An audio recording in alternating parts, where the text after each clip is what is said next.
توندکردنەوەی گوشار بۆ سەر بەهاییەکان ڕق و بێزاری لە دژی کۆماری ئیسلامی زیاتر دەکات.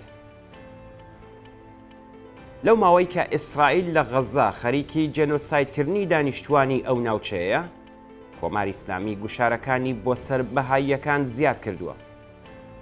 سازمانی ئیتلاعاتی وەستانی تاران ڕۆژی 18 خەزەڵوەر لە بەیاننامەیەکدا دەستگیرکردنی 10 هاوڵاتی بەهایی لە پارێزگاکانی تاران و ئەلبۆرز ڕاگەیاند.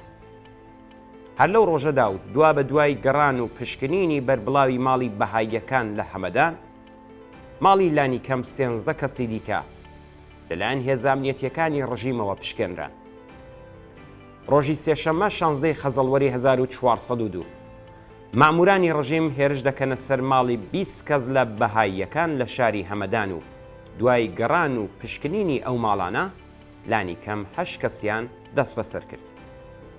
ڕۆژی پێنجشەممە 4 خەزەڵوەری 1402 دوو هاوڵاتی بەهایی لە شاری مەشات بە تۆمەتی پروپاگەندە و پەرەپێدانی باوەڕی بەهایی کە بە تەبلیغ لە دژی نظام ناو دەبرێت، سزای 3 ساڵ و 8 مانگ زیندانیان بەسەردا سەپێنرا.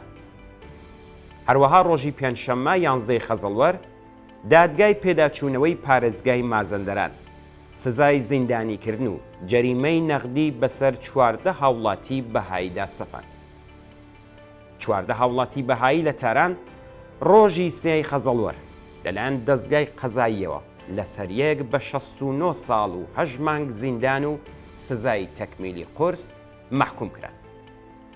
27 جوتیاری بەهایی لە نامەیەکدا سەبارەت بە دەست بەسەرداگیرانی مڵک و ماڵەکەیان لە گوندی ئیڤێل سەر بە شارستانی چواردانگە لە نزیک شاری ساری ناڕزایەتیان دەربڕی.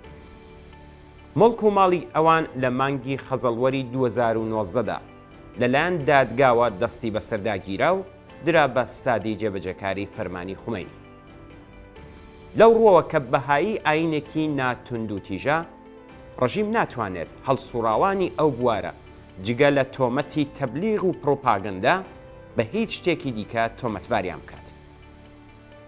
بەڵام ئەم ڕژیمە ستەمکار و سەرەڕۆیە تا ئێستا هەر بەم تۆمەتە کە لە زمرەی سەرەتاییترین مافی ئینسانی ئەم سەردەمەیە 220 بەهایی لە سێدارەداوە، ژمارەیەکی نادیاری تێرۆر کردووە، ژمارەیەکی زۆری خستوەتە زیندان و ماڵ و مڵکی هەمویانی لە بەرژەوەندی ستادی جێبەجەکاری فەرمانی خومەینیدا تاڵان کردووە.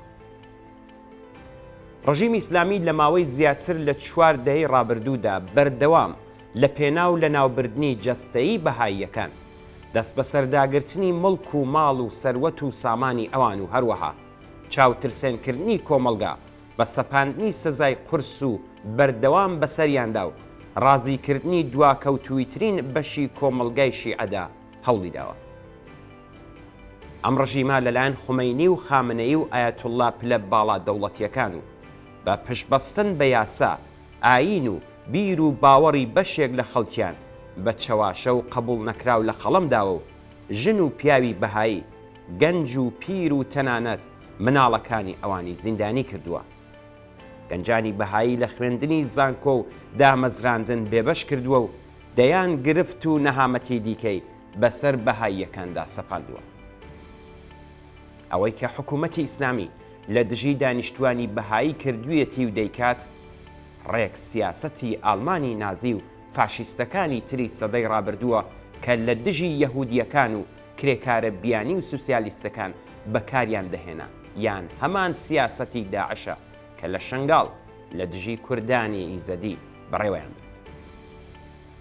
بەڵام وشارەکانی کۆماری ئیسلامی بۆ سەر خەڵک و لەوانە بەهاییەکانیش ناتوانێت زۆر بەردەوام بێت. ڕژیمێکی کە شەرعیەتی خۆی لەدەستداوە، خاوەنی ئابوووریەکی داڕماوە و کێوێک جنایەت لەسەر شانی قورسایی دەکات، خاوەنی ژینگەیەکی وێران و دیپلۆماسیەکی دۆڕاوی ناوچەیی و جیهانیە و لە دۆخێکیشدا کە لەگەڵ جەماوەرێک بەرەو ڕووە کە ئاواتی مەرگی دەخوازن، ناتوانێت زۆر بەردەوام بێت.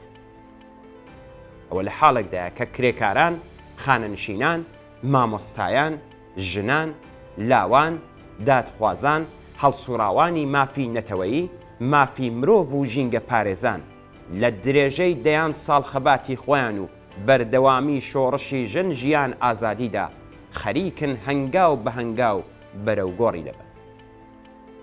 جیایی دین لە دەوڵەت، نەبوونی ئاینی فەرمی، جیاکردنەوەی ئاین لە پەروەردە، ئازادی ئاین و لە هەموو گرنگتر ئازادی بێباوەڕی و نەبوونی هیچ چەشنە ئاینێک، بڕینی هەر جۆرە هاوکاریەکی دارایی و دەوڵەتی لە دامەزراوە و دام و دەستگا ئاینیەکان و هەروەها وەرگرتنی باج لە سەرچاوە دارایی و بازرگایەنەکانی دامەزراوە ئاینیەکان مەرجێکی سەرەکیە بۆ ڕێگریکردن لەو کارە ساتانەی کە بەسەر دانیشتوانی بەهایی و کەمینە ئاینیەکانی دیکەدا دێت.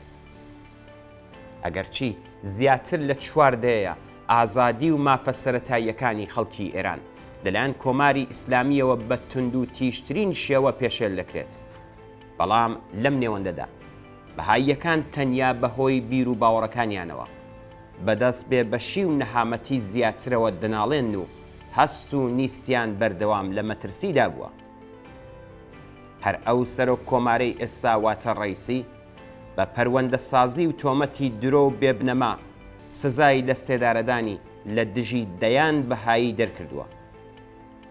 پێویستە لەم ڕۆوە بە هەموو ئیمکاناتێکی کە لەبەر دەستماندایە و بەبێ هیچ ئەمما و ئەگەرێک داکۆکی بکەین لە مافی ئینسانی هاوڵاتیانی بەهایی لە بەرامبەر ڕژیمی ئیسلامی ئێراندا.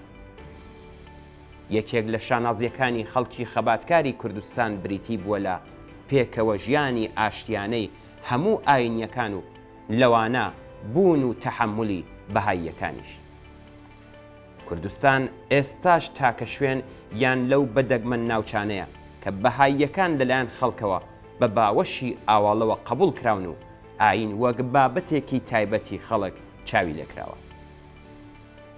بەهاییەکان و پەیڕەوانی هەر ئاین و مەسهەب و بیر و باوەڕێک دەبێ بتوانن لە ئازادی و ئاسایشدا بژین و ژیان و ماڵیان لە هەر چەشنە دەستڕێژیەکی حکوومەتی یان تند و تیژی تاقم و گروپە لات و چەقۆکێشە ئاینیەکان پارێزراو بێت. پێویستە هێرش و تند و تیژی لە دژی بەهاییەکان و چاندنی تۆی ڕق و بێزاری لە دژی ئەوان دەستبەجێ کۆتایی پێبێت و بەهاییەکان بتوانن لە ئەمنیەت و ئازادیدا درێژە بە کار و ژیانی خۆیان.